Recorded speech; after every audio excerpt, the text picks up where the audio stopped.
Kita beralih ke informasi lainnya. Pasien meninggal dunia akibat penyakit demam berdarah (DBD) di Jombang, Jawa Timur bertambah hingga kemarin menjadi 5 orang.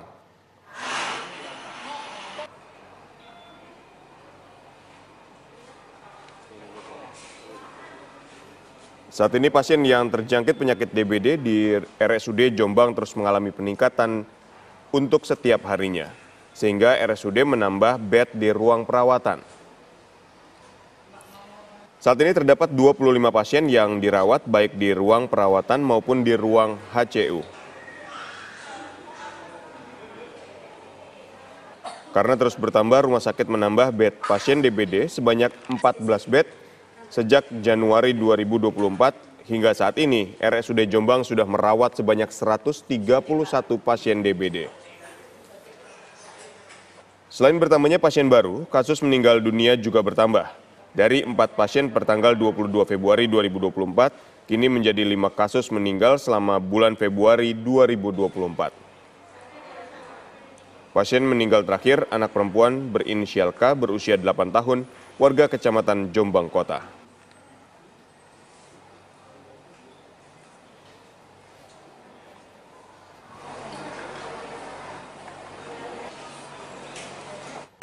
Kalau yang kemarin kan 4 ya, per tanggal 22, untuk sampai hari ini tambah 1, tadi malam ya meninggal. Kondisinya seperti apa sebelum dibawa ke sini?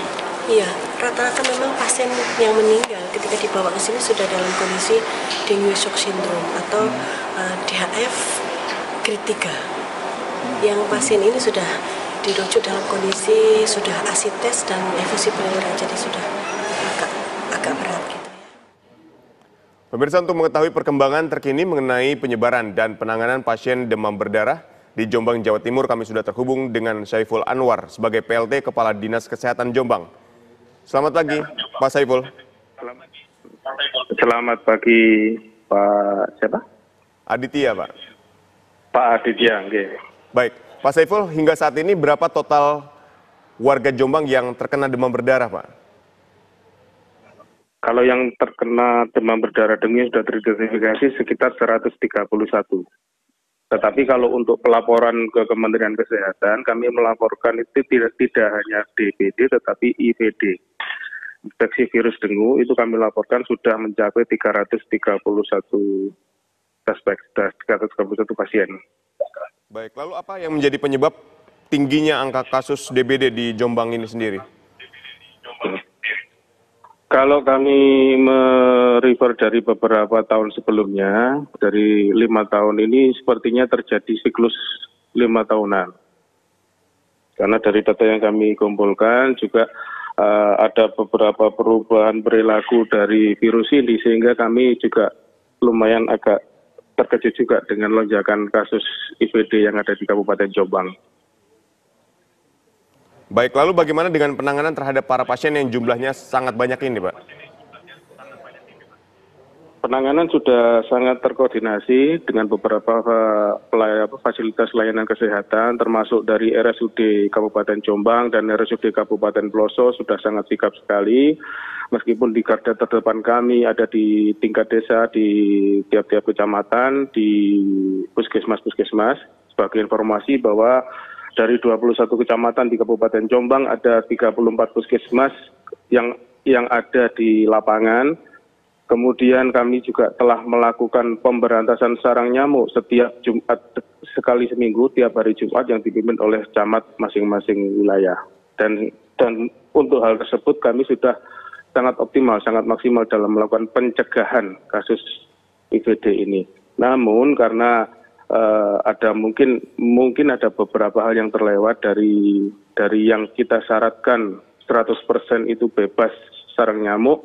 Dan berdasarkan evaluasi dari penelitian teman-teman dari epidemiologi, itu masih ada sekitar 10% dari lokasi-lokasi tersebut itu yang masih teridentifikasi adanya sarang nyamuk.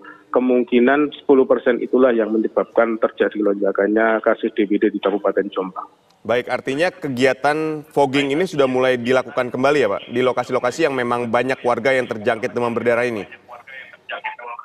Betul, betul. Dan kami melibatkan semua pihak, baik dari cabang dinas provinsi yang ada di Kabupaten Jombang, kemudian dari Dinas Pendidikan dan Kebudayaan di Kabupaten Jombang untuk ke sasaran-sasaran di tingkat sekolahan. Karena PSN yang kami lakukan, itu kami lebih fokuskan kepada masyarakat.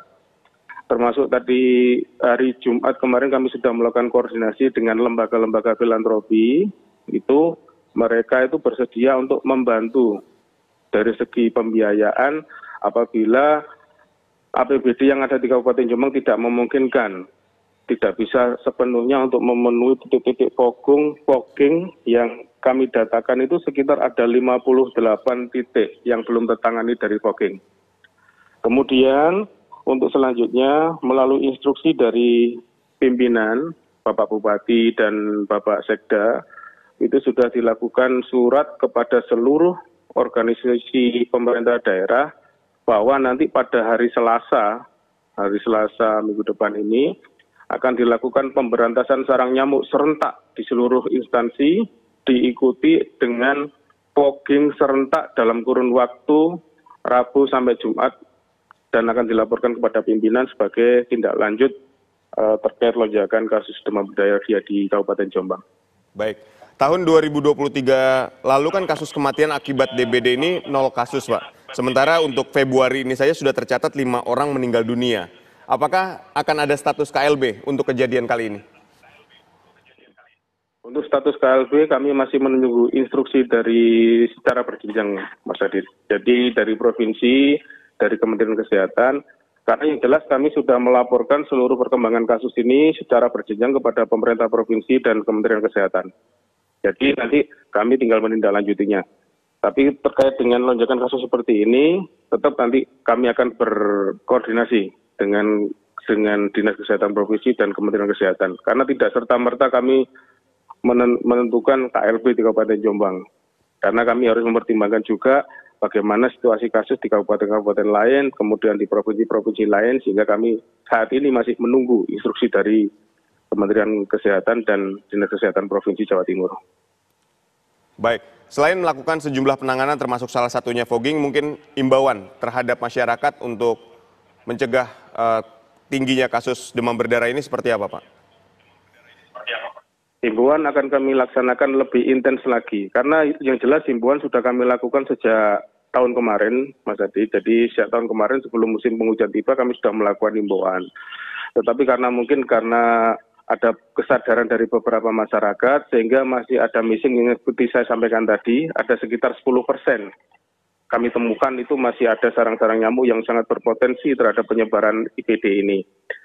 Jadi kepada masyarakat kami harap agar memperhatikan arahan-arahan yang sudah disampaikan oleh tenaga kesehatan kami yang tersebar di setiap desa yang sudah dikomandani oleh camat masing-masing wilayah agar benar-benar melakukan prosedur sebagaimana yang sudah kami sampaikan. Karena prosedur-prosedur sama yang lain-lain sudah kami sampaikan Mas Adit kepada masyarakat melalui bidan desa, kader desa yang ada di desa masing-masing.